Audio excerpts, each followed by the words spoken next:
बिस्मिल्लाहिर्रहमानिर्रहीम। अस्सलाम वालेकुम नादरीन, आप यूट्यूब चैनल देख रहे हैं। मैं इमरान खान हूँ।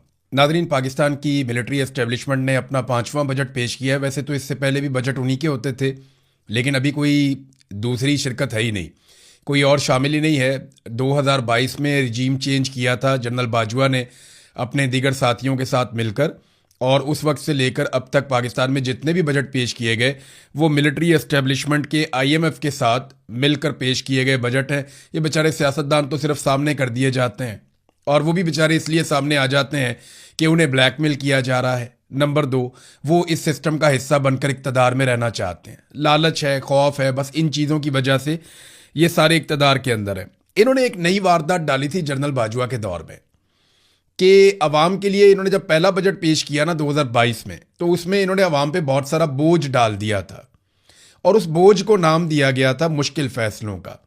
तो पहली मरतबा ऐसा हुआ कि पाकिस्तान में आम आदमी की कमर तोड़ने का नाम मुश्किल फैसले रख दिया गया। यानी हुकूमत अपनी नालायकी, अपना नकम्मापन और हुकूमत अपनी गलत पॉलिसियों को अब नाम दे रही है मुश्किल फैसले।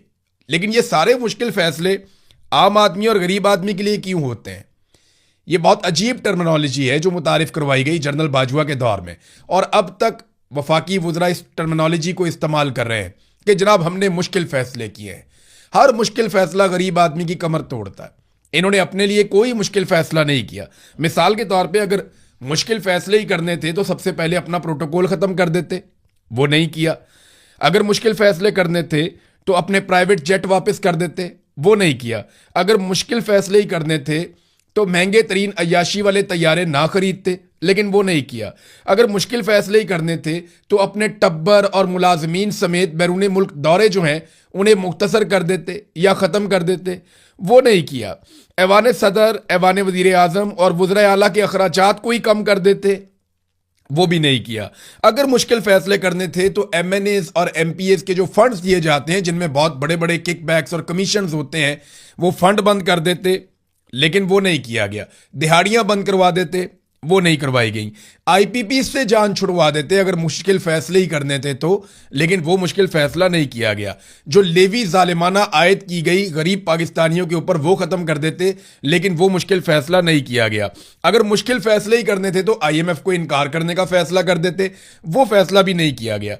अगर मुश्किल फैसले ही करने थे तो अमीरों के ऊपर टैक्स लगाते गरीबों की जेब काटने की बजाय, लेकिन वो नहीं किया गया।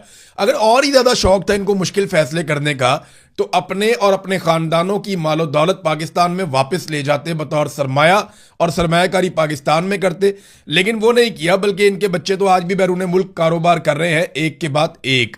अगर मुश्किल फैसले ही करने थे तो अपना इलाज पाकिस्तानी अस्पताल में वहां से करवाते जहां से पाकिस्तानी अवाम का हो रहा है, लेकिन वो मुश्किल फैसला इन्होंने नहीं किया। अगर मुश्किल फैसले करने ही थे तो अपने बड़े बड़े महल खत्म कर देते, बड़े बड़े गवर्नर हाउस, बड़े बड़े ईवान, ये बहुत बड़े बड़े जो खर्चे हो जाते हैं, जो सरकारी बाबुओं को इन्होंने बहुत बड़े बड़े महल, बहुत बड़ी बड़ी कोठियां दी हुई हैं, वो खत्म कर देते अगर मुश्किल फैसले करने थे। एक से ज्यादा गाड़ियां जितने अफसरान को दी गई हैं वो गाड़ियां वापस ले ली जाती, लेकिन वो मुश्किल फैसले इन्होंने नहीं किए।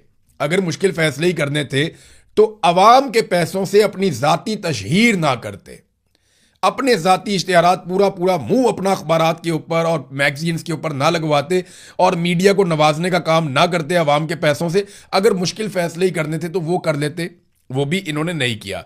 अवाम के टैक्सेस से चलने वाले बड़े बड़े क्लब्स जिनके अंदर ये लोग जाते हैं, अशराफिया जाती है, जैसा कि जिम खाना भी है, बाकी क्लब्स हैं, ये आम पाकिस्तानियों के पैसे से चलते हैं। अगर तो मुश्किल फैसले करने थे तो इन क्लबों को बंद कर देते, ये भी एक मुश्किल फैसला था। लेकिन इनका हर मुश्किल फैसला, मैं ऐसे दर्जनों फैसले और गिनवा सकता हूं, लेकिन इनका हर मुश्किल फैसला गरीब आदमी के खिलाफ होता है, आम पाकिस्तानी के खिलाफ होता है। मुश्किल फैसला वो होता है जो गरीब को, कमजोर को और निचले तबके को मुश्किल में डाल देता है। इनका मुश्किल फैसला कभी भी बड़े आदमी को, एलीट क्लास को वो परेशान नहीं करता, वो राजी रहते हैं। उनको अरबों डॉलर्स की छूट दी जाती है टैक्सेस के अंदर। फौजी फाउंडेशन के जो इदारे हैं उनको इतनी बड़ी छूट दी जाती है कि आप कैलकुलेट करें तो गरीब को तो उसके बदले में मिलता ही कुछ नहीं है। तालीम और सेहत के ऊपर इनका खर्चा जरा चेक करें। वैसे तो माजी में भी कोई बड़ी अच्छी मिसालें नहीं थी, लेकिन पाकिस्तान तहरीक इंसाफ के दौर से इसका मुवाजना करते हैं इमरान खान साहब का आखिरी बजट और आज का बजट। इमरान खान साहब का जो आखिरी बजट था उसमें जो तालीम के ऊपर पैसा खर्च हो रहा था, अगर परसेंटेज में आप निकालें तो 1.77%, 1.77% खर्च हो रहा था इमरान खान साहब के दौर में तालीम के ऊपर। ये वफाकी बजट की बात बता रहा हूं। सेहत के ऊपर जो है वो 1.40% जो है वो खर्च कर रहे थे। मौजूदा हुकूमत परसेंटेज में इससे आधा खर्च कर रही है, यानी 0.8% और 0.8% तालीम पर और सेहत पर। इमरान खान साहब ने सूबों में एक हेल्थ कार्ड दिया था, हर आदमी की जेब में 10 लाख रुपया डाल दिया था कि जनाब आप 10 लाख रुपए तक का इलाज आप जब चाहें करवा सकते हैं, ये पैसा आपको खर्च नहीं करना पड़ेगा। लोगों ने बहुत फायदा भी उठाया। लेकिन तालीम पर जितना खर्च इमरान खान साहब के दौरे हुकूमत में हो रहा था परसेंटेज में, उससे आधा और उससे भी कम आज हो रहा है। हेल्थ पे जितना खर्च हो रहा था वो भी उससे आधा खर्च हो रहा है। तो तालीम का और सेहत का बजट हम कम कर रहे हैं, दिफा का बजट हम बढ़ा रहे हैं। दिफा का बजट जरूर बढ़ाइए, लेकिन साथ साथ हमें बताइए कि दहशतगर्दी कब खत्म होगी, इंडिया से अपना पानी कब छुड़वाएंगे और मकबूजा कश्मीर आजाद कब होगा। अभी तो आजाद कश्मीर वाले भी आजादी मांग रहे हैं कि कम से कम भाई हमारी हुकूमतों के ऊपर कंट्रोल करना तो बंद कर दो ना। ये क्या तरीका हुआ कि एक ब्रिगेडियर साहब बैठे हुए और वो पूरा निजाम डंडे के साथ कंट्रोल कर रहे हैं। भाई हुकूमत हुक्मरानों को चलाने दो, जिन लोगों को लोग वोट डालते हैं उन्हें हुकूमत करने का हक दिया जाए। बहरहाल इनका सारा का सारा जो है वो फोकस गरीब आदमी पे आता है। जब भी इन्होंने पैसा इकट्ठा करना हो ये गरीब आदमी से पैसा इकट्ठा करते हैं, और जब भी इन्होंने वो पैसा खर्च करना हो तो ये अमीर आदमी के ऊपर या अशराफिया के ऊपर या अपने ऊपर वो पैसा खर्च करते हैं। अच्छा नादरीन, जिस किस्म का ये बजट है ना, मैं कोई इतना एक्सपर्ट नहीं हूं कांग्रेस का, यानी मुझे इतना नहीं पता, मैं वजारत खजाना में इन चीज़ों में मैंने कभी इतना काम नहीं किया बजट के मामलात में, लेकिन मोटी मोटी चीज़ें तो सबको पता है ना। मैंने अपनी इकोनॉमिक्स पढ़ी है और जितनी मैंने पढ़ी है उसके मुताबिक मुझे आइडिया है कि ये कौम के साथ क्या करने जा रहे हैं। एक आम आदमी को, एक बच्चे को भी पता चलता है कौम के साथ क्या करने जा रहे हैं। अगर नहीं पता चलता तो अपोजिशन को पता नहीं चलता। पाकिस्तान तहरीक इंसाफ की जगह अगर कोई भी अपोजिशन होती तो इस बजट की धज्जियां बखेर देती, इनको तबाह बर्बाद कर देती। लेकिन पाकिस्तान तहरीक इंसाफ ने एक मरतबा फिर अच्छे बच्चों का किरदार अदा किया, कोई बात नहीं की, कोई सख्ती नहीं की, बड़े प्यार से एक शेर सुनाया और बाइकआउट कर दिया। ये जी पाकिस्तान तहरीक इंसाफ की टोटल हिकमत अमली है। वहां शहबाज शरीफ साहब ने भी इनको बातें सुनाई, वहां पे अयाज सादिक साहब ने भी उन्हें बातें सुनाई, और वो वहां पे भीख मांग रहे थे खड़े होकर, जनाब आप इमरान खान साहब से मुलाकात के लिए एक आप रूलिंग दे दें, आप एक ऑर्डर जारी कर दें। ये बैरिस्टर गोहर कह रहे थे स्पीकर को, और स्पीकर ने आगे से कहा कि अगर वो मेंबर असेंबली होते ना तो मैं उनका प्रोटेक्शन ऑर्डर जारी कर देता, आप तो अपने दौर में करते नहीं थे, हम कर देते। और वहां किसी ने जवाब नहीं दिया। सिर्फ एक आदमी था सेनेट का मेंबर, एक सेनेटर था एजाज चौधरी, वो 3 साल से जेल में पड़ा। एक मरतबा भी उसका प्रोटेक्शन ऑर्डर जारी होने के बावजूद उसको आने नहीं दिया गया, एक मरतबा भी अमल दरामद नहीं हुआ। यूसुफ रजा गिलानी ने बहुत बड़ी बड़ी बातें की लेकिन अमल दरामद नहीं हुआ। एक आदमी शहबाज शरीफ ने अपनी जितनी जेल है उसका ज्यादातर हिस्सा बतौर अपोजिशन लीडर कौमी असेंबली में, कौमी असेंबली के सेक्रेटेरिएट में या इस्लामाबाद के ईवानों के अंदर गुजारा। शहबाज शरीफ ने मौजों वाली जेल काटी है। मैंने आपको पर्ची एक दफा दिखाई दी कि ये सुबह का नाश्ता करते हुए दोपहर का खाना लिख कर देता था, दोपहर का खाना खाते हुए रात का खाना लिख कर देता था। इसकी एक दिन में 4-4 मुलाकातें होती थी और रोज मुलाकातें होती थी, और प्रोटेक्शन ऑर्डर इसकी जेब में पड़ा रहता था, जब दिल करता था ये आ जाता था। परवेज इलाही ने जितना ओब्लाइज किया हमजा शहबाज को कोई सोच भी नहीं सकता। हमजा शहबाज को शहजादों की तरह रखा परवेज इलाही ने जब वो जेल के अंदर बंद था करप्शन के केसेस में। ये इन्होंने इनको फैसिलिटेट किया। नवाज शरीफ की रोजाना कितनी मुलाकातें होती थी, लेकिन आज अयाज सादिक इन्हें बात सुना रहा है और ये आगे से जवाब ही नहीं दे पा रहे कि हम तो आपके प्रोटेक्शन ऑर्डर रोजाना जारी करते थे। वहीं पे असद कैसर साहब बैठे हुए थे, वो बताते कि हमने तो आपका प्रोटेक्शन ऑर्डर एक दिन भी नहीं रोका और आपने हमें आज तक प्रोटेक्शन ऑर्डर दिया ही नहीं। अव्वल तो किसी को मेंबर नहीं बनने दिया, और जो रह गया था मेंबर इक्का दुक्का वो उनको आने नहीं दिया, कभी भी वो कभी भी नहीं आ सके। ये एस्टेब्लिशमेंट ने कंट्रोल किया। और वो ये भी कह रहे थे कि हम तो मुज़ाकरात करना चाहते थे आपके साथ, हमने तो 2-3 दफा बिठाया भी तो आप ही उठ के चले जाते हैं। तो वहां पे भी इनकी जुबान बंद हो गई। लास्ट टाइम जो मुज़ाकरात हुए इमरान खान साहब की इजाज़त से, वो मुज़ाकरात ख़त्म इसलिए हुए थे कि अपोजिशन ने हुकूमत से रिक्वेस्ट की कि इमरान खान से मुलाकात करवा दें, जो चीज़ें हम आपस में तय कर रहे हैं इन चीज़ों पे हम उनसे मुशावरत करने के बाद आपके साथ मुआहिदा कर लेंगे। हुकूमत ने कहा ठीक है जी, हम आपकी मुलाकात करवा देते हैं इमरान खान साहब से, लेकिन उसके बाद मुलाकात ना हो पाई। बार बार पूछा गया तो उन्होंने कहा जी हमें फौज इजाज़त नहीं दे रही, हमें एस्टेब्लिशमेंट इस बात की इजाज़त नहीं दे रही, ये हमारे इख्तियार में नहीं है। जब आपके इख्तियार में नहीं है तो फिर आप मुज़ाकरात किस बात से करते हैं? शहबाज शरीफ को वज़ीर आला ने फ़ोन किया कि मेरी इमरान खान से मुलाकात करवाएं, तो शहबाज शरीफ ने कहा कि मैं पूछ कर बताता हूं। जब आपकी औकात ही नहीं है तो आप मुज़ाकरात का दावा क्यों करते हैं? वैसे मेरा यह मानना है कि जब भी कभी सियासतदानों को होश आई और ये आपस में मुज़ाकरात करें, तो अगर ये मिलकर एक काम कर दें ना, सारे चोर, सारे डाकू, सारे मिलकर पाकिस्तान की मिलिट्री एस्टेब्लिशमेंट को सियासी किरदार से बाहर निकाल दें, फौज का सियासत के अंदर से किरदार अगर खत्म कर दें सारे चोर और डाकू मिलकर, तो पाकिस्तान आगे बढ़ जाएगा, पाकिस्तान बहुत तरक्की कर जाएगा। जब तक फौज सियासत में किरदार अदा करती रहेगी, पाकिस्तान एक कदम आगे नहीं बढ़ सकता। और याद रखिएगा, फौज पाकिस्तान के भले के लिए सियासत में किरदार अदा नहीं करती, वो अपनी एक्सटेंशन के लिए, अपने इस्तिस्ना के लिए, अपने मफादात के लिए, अपने कारोबारों के लिए सियासत में किरदार अदा करती है, पाकिस्तान के लिए नहीं करती। पाकिस्तान के लिए करती होती तो पाकिस्तान का ये भट्ठा बैठ जाता 4-5 साल के अंदर। ये 5वां बजट है, लगातार अवाम की मंजी ठोक रहे हैं। तो फौज का सियासत में किरदार जर्नैलों के जाती मफादात के लिए है, अपने फायदों के लिए है। फौज का सियासत में किरदार पाकिस्तान के फायदे के लिए नहीं है। यह बात भी आप जरा अपने पल्ले बांध लें। भारत पाकिस्तान तहरीक इंसाफ को अपोजिशन करनी चाहिए थी, कोई व्हाइट पेपर लेके आते, अवामी सतह का कोई एहतजाज करते, कोई हकायक सामने लेकर आते, एक एक पॉइंट के ऊपर हुकूमत को बेनकाब करते, लेकिन उन्होंने कुछ नहीं किया। पीटीआई के लोगों को यह लगता है कि कल कला को इमरान खान बाहर आएगा, वो एक नारा लगाएगा, हम सबको टिकट मिलेंगे, हम इलेक्शन जीत जाएंगे, हमें काम करने की क्या जरूरत है। भाई, अपोजिशन की एक रिस्पॉन्सिबिलिटी होती है। आपको जबरदस्ती अगर अपोजिशन में बैठा ही दिया है तो आप अपनी जिम्मेदारी तो अदा करें। आम आदमी के लिए आवाज तो उठाएं। किसान के लिए कोई आवाज नहीं उठा रहा, सनतकार के लिए कोई आवाज नहीं उठा रहा, छोटे ताजरों के लिए कोई आवाज नहीं उठा रहा, तनख्वाहदार तबके के लिए कोई आवाज नहीं उठा रहा, खवातीन के लिए, बच्चों की तालीम के लिए कोई आवाज नहीं उठा रहा, बढ़ती हुई महंगाई, लोगों के किचन नहीं चल रहे, कोई आवाज नहीं उठा रहा, कोई बात ही नहीं करता। क्योंकि ये सारे अशराफियां हैं, इनके पास पैसे हैं, ये आराम से अपना बिल पे कर देते हैं और इनको भारी पैसा मिलता भी है असेंबलियों में बैठने के एवज, और यहां पे बैठ के ये अपनी बातें करके चले जाते हैं।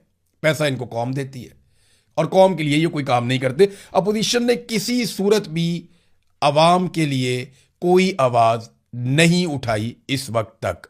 जो काम उन्हें करना चाहिए था उन्होंने नहीं किया, बल्कि कॉपरेशन की है। पाकिस्तान तहरीक इंसाफ की वाहिद एक सूबाई हुकूमत है, उन्होंने इतनी कॉपरेशन की है कि कोई दोस्त भी इतनी कॉपरेशन ना करता जितनी इन्होंने कर दी है। और बदले में क्या लिया, ये मैं आपको बताता हूं आगे चलकर। शहबाज शरीफ साहब ने एक नई ऑफर भी कर दी है, लेकिन मैं आपको याद दिलाऊं, मैंने आपसे नाज़रीन जिक्र किया था एक टैप सेंड एप्लीकेशन का। इससे आप पैसे पाकिस्तान में भिजवा सकते हैं। ये खास तौर पे ओवरसीज पाकिस्तानियों के लिए था, और मैंने आपको बताया था कि इसमें 2-3 चीज़ें बड़ी अहम हैं। नंबर 1 तो ये बड़ा फास्ट ट्रैक है, आपके पैसे जल्दी से पाकिस्तान पहुंच जाते हैं। नंबर 2 ये है कि इसका एक्सचेंज रेट भी अच्छा है, और नंबर 3 ये है कि ये महफूज जरिया है, आपके पैसे महफूज तरीके से पाकिस्तान पहुंच जाएंगे। तो आप अमेरिका में हैं, यूरोप में हैं, बरतानिया में हैं, दीगर ममालिक में हैं, कनाडा में हैं, तो आप पाकिस्तान में पैसे भेजना चाहते हैं तो आप टैप सेंड एप्लीकेशन को इस्तेमाल कर सकते हैं। जैसा कि मैंने पहले भी आपसे कहा था, काफ़ी लोगों ने इसको इस्तेमाल किया है, अच्छा फीडबैक भी आया है। लेकिन अगर आप मेरा प्रोमो कोड इस्तेमाल करेंगे पैसे भेजते वक्त, जो कि IRK है, इमरान रियाज खान से IRK, आप मेरा प्रोमो कोड इस्तेमाल करेंगे तो आपको बोनस भी मिल जाएगा। तो ये एक अच्छी बात है। तो टैप सेंड एप्लीकेशन मैं एक मरतबा फिर आपको याद दिला रहा हूं। जी नाज़रीन, तो शहबाज शरीफ साहब ने, मैं आपसे बात कर रहा था सियासत के ऊपर, तो शहबाज शरीफ साहब ने मुज़ाकरात की दावत दे दी एक दफ़ा फिर फ्लोर ऑफ द हाउस खड़े होकर। अब क्या वाकई ये संजीदा है?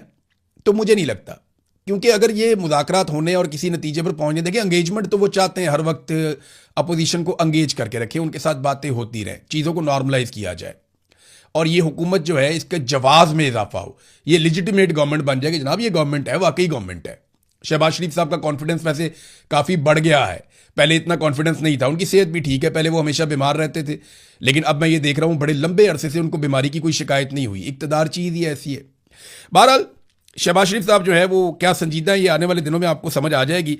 महमूद अचकज़ई साहब ने पार्लियामेंट की बालादस्ती के लिए बात की है, बहुत मुनासिब बात की है, क्योंकि पार्लियामेंट ही बालादस्त होनी चाहिए। अब चाहे चोर हैं, डाकू हैं, जिनको अवाम ने मुंतखब कर लिया, उन्हीं को फैसले करने चाहिए, ना कि कोई इदारा बैठे और बंद कमरे के अंदर कौम की मुस्तकबिल का फैसला कर ले। वो गलत है। मैंने पहले भी आपको कहा कि सारे चोर डाकू मिलकर अगर फौज को सियासत से बाहर निकाल दें तो ये पाकिस्तान की सबसे बड़ी कामयाबी होगी आज की तारीख में। तो क्या ये कोई मुज़ाकरात करने जा रहे हैं, वाकई संजीदा है? तो देखिए 2-3 चीज़ें तो हैं। एक तो हुकूमत की नालायकी और नकम्मापन जो है वो यहां तक पहुंच गया कि पाकिस्तान का तरक्याती बजट ही लगभग खत्म हो गया। पाकिस्तान में तमाम पुराने मेगा प्रोजेक्ट सारे के सारे बंद, और कोई नया मेगा प्रोजेक्ट तरक्याती मंसूबा कोई बड़ा दोबारा शुरू नहीं होगा। ये तो फैसला कर लिया गया है, IMF के साथ मुआहिदा भी कर दिया गया। तो तरक्की तो हो गई पाकिस्तान में बंद। अब जब तरक्की नहीं होगी तो आप पैसा कैसे इकट्ठा करेंगे? आम आदमी पाकिस्तान में पैसा लगाना नहीं चाहता, लोग लगातार पाकिस्तान से भाग रहे हैं अपना सरमाया लेकर। तो ऐसे में हुकूमत को चाहिए सियासी इस्तेहकाम, तो वो मुज़ाकरात करना चाहेंगे, एंगेजमेंट करना चाहेंगे। झूठ इन्होंने इतना बोला, वो प्रेस कॉन्फ्रेंस जो होती है बजट के बाद, उसमें वज़ीर इत्तलाआत आकर बैठ गए, हालांकि उनका काम ही कोई नहीं था। और वज़ीर इत्तलाआत ने अपने सहाफ़ियों के ज़रिए से सवालात लेना शुरू कर दिए। जो सवालात वज़ीर इत्तलाआत ने लिए, उनके ऊपर जो पुराने रिपोर्टर्स हैं, जो कॉमर्स रिपोर्टिंग करते हैं, जो पुराने रिपोर्टर हैं, जो वजारत ख़जाना को कवर करते हैं, जो इसकी इंटीग्रिटीज़ को जानते हैं, उन तमाम रिपोर्टरों ने बाद में एतराज़ किया और वो हंसते हुए वहाँ से गए, वो रिपोर्टर्स, और वो हुकूमत को कह कर गए कि साहब क्या आपने सवाल पूछवाए हैं, यानी आपको ये नहीं करना चाहिए था, ये नामुनासिब हरकत है। पहली मरतबा पाकिस्तान की तारीख में ऐसा हुआ कि वजारत ख़जाना ने अपने साथ इंफॉर्मेशन मिनिस्टर को सिर्फ इसलिए बिठाया कि अपनी मर्जी के सवाल पूछवाए जा सकें, और सहाफ़ी जाते जाते जूता मार कर गए और वो ये कह कर गए कि जनाब आपने क्या सवाल पूछवाए हैं जनाब, यानी ये आपने खुद पूछवा लिए सवाल, आपने खुद ही अपने सवालात पे जवाब दे दिए, और जो जेन्युइन सहाफ़ी थे, जो ये काम करते थे, उन्हें सवाल करने का मौका नहीं दिया गया, जो टेक्निकलिटीज़ को समझते थे उन्हें बात करने का मौका नहीं दिया गया। तो ये इस किस्म का बजट है। ये हालात इनके हो गए हैं कि इनको वुज़रा से ट्वीट्स करवाने पड़ रहे हैं। एस्टेब्लिशमेंट सर पकड़ के बैठी हुई है कि इस लाश को हमने कब तक उठाना है। वैसे जो सबसे बड़ी बदबूदार लाश है पाकिस्तान में, वो पाकिस्तान की एस्टेब्लिशमेंट है, जिससे पूरे पाकिस्तान को जान छुड़ानी चाहिए। 70 साल से ये पाकिस्तान पे काबिज है। किसी हुकूमत को, किसी सियासतदान को इन्होंने टिकने नहीं दिया। अपने मफाद के लिए ये हर एक को धक्का देते हैं और पाकिस्तान को पीछे धकेल देते हैं। जब तक इनको आप बैरकों में वापस नहीं भेजेंगे, जब तक कि ये आपके हुक्म के गुलाम नहीं बनेंगे, तब तक पाकिस्तान आगे नहीं बढ़ेगा। ये आज आप मेरी बात लिख कर रख लें। 10 साल बाद करें, जब भी ये करेंगे मुल्क आगे बढ़ जाएगा। कश्मीर चलते हैं नाज़रीन, वहां की सूरत हाल देखते हैं। रावला कोट और कोटली में जो कुछ हुआ, अब उसके मनाजिर आहिस्ता आहिस्ता सामने आना शुरू हो गए। इंतहाई तकलीफ दे मनाजिर हैं, क्योंकि देखिए वहाँ इंटरनेट बंद है, वहाँ से वीडियोस आ नहीं सकती, तस्वीर आ नहीं सकती। लोग बड़े शौक में थे, लेकिन अब आहिस्ता आहिस्ता तस्वीर और मनाजिर और वीडियोज़ आ रही हैं। अस्पताल के अंदर नकाबपोश लोग जख्मियों को मार रहे हैं, जिन्हें गोलियाँ लगी हैं उन पर टॉर्चर किया जा रहा है। कितनी बदकिस्मती है पाकिस्तान की। उमर नज़ीर कश्मीरी एक बेकरी वाला है, उसकी बेकरी को तबाह कर दिया सिक्योरिटी फोर्सेज ने। शौकत नवाज मीर एक किताबों की दुकान चलाता है, उसकी किताबों की दुकान तबाह कर दी सिक्योरिटी फोर्सेज ने। ये लोग अशराफिया नहीं है। एक बेकरी वाला है, कोई दुकान वाला है, कोई किताबों वाला है, कोई छोटा ताजिर है, कोई कहीं से है, कोई कहीं से है। आम लोग हैं, आम पाकिस्तानी हैं, आम कश्मीरी हैं। ये लोग वो तो नहीं है कि एलीट क्लास से उठकर आए हैं, किसी बड़े आदमी का बच्चा या बच्ची है और सीधा आकर बैठ जाए कुर्सी पे। तो इसीलिए निज़ाम इनको एक्सेप्ट नहीं कर रहा। इनके कारोबारों को तोड़ा जा रहा है, जो इंतहाई नामुनासिब बात है। वहाँ पंजूसा से मैं एक मंजर देख रहा था, ख़वातीन बहुत बड़ी तादाद में निकल कर जो रावला कोट वाला द्रेक वाला धरना है वो उस तरफ जा रही थी, और ख़वातीन की बड़ी तादाद में अब शमूलियत होना शुरू हो गई है। ये पहली मरतबा आज़ाद कश्मीर की हिस्ट्री में हो रहा है। मुजफ्फराबाद से एक बड़ी खबर ये आई है कि जो कोर मेंबरान हैं एक्शन कमेटी के मुजफ्फराबाद के, उन्होंने एक हुक्म जारी किया है और एक कॉल दी है अहले मुजफ्फराबाद को, मुजफ्फराबाद के रहने वाले शहरियों को, कि अब आप लोग तैयारी करें, आपकी बारी आने वाली है।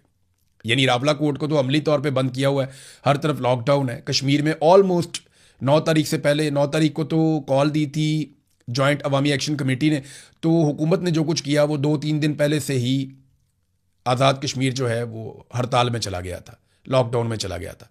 और अब अमली तौर पे ये सूरत हाल है कि बहुत बड़ा हिस्सा आज़ाद कश्मीर का लॉकडाउन में है। अब वो ये कह रहे हैं कि मुजफ्फराबाद की कॉल देने वाले हैं। मुजफ्फराबाद की जब कॉल दी जाएगी तो सिक्योरिटी फोर्सेस को वहाँ 2 जगह कंट्रोल करनी पड़ेंगी, रावला कोट भी और मुजफ्फराबाद भी। जो मनाजर रावला कोट और कोटली से आ रहे हैं, अगर ये फैलते हैं सोशल मीडिया पे तो नफ़रत में इजाफा ही होगा। तो एस्टेब्लिशमेंट को ये बात सियासतदानों को बैठ कर समझानी चाहिए। जितने सियासतदान हैं उन्हें पकड़ के एस्टेब्लिशमेंट को बैठाकर ये बात समझानी चाहिए कि आप नफ़रत फैला रहे हैं, आप गोली चला रहे हैं, आप आग लगा रहे हैं, ये बाद में हमें बुझाना पड़ेगा। पहले भी आपने मुल्क तोड़ दिया था, खुदा का वास्ता बाद आ जाइए। बलूचिस्तान में आपने नफ़रत फैलाई है, कबायली इलाकों में आपने नफ़रत फैलाई है, पश्तूनों में, बलोचों में, मुहाजिरों में, बंगालियों में और अब कश्मीरियों में आपने हर तरफ पाकिस्तान में नफ़रत की आग लगाई है। इस